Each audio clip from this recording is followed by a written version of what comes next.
அப்பா சரிம்மா, நான் போய் குழம்புக்கு மீன் வாங்கிட்டு தர்றேன்.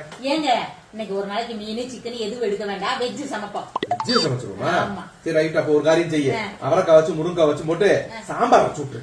சரிங்க. சாம்பார் வச்சு விட்டுட்டு புடலங்காய் கூட்டு வச்சிருமா, நீ சூப்பரா வைப்ப. சரிங்க. புடலங்காய் கூட்டு வச்சிரு. செரிமான பிரச்சனைக்காக கொஞ்சமா ரசம் வச்சிரு. கொஞ்சமா வச்சா போதும்.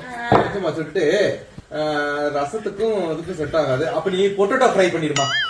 சரிங்க. பொட்டேட்டோ ஃப்ரை பண்ணிட்டு அப்பளம் இருக்குல்ல, அப்பளத்தை காய்ச்சி வச்சிருமா.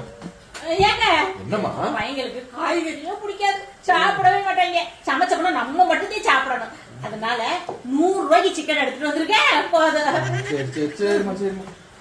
அத்தை வெச்சுன்னு சொன்ன உடனே வச்சு அடுக்குறாங்க வகை வகையா. யார் அடுப்படியில இருந்து சமைக்கிறது? இதெல்லாம் நானா? சிக்கன் எடுத்துட்டு ஒத்த பழம் கூட போயிடும். வகை வகையா சமைக்கிறவங்கள பாராட்டுங்க சாமி.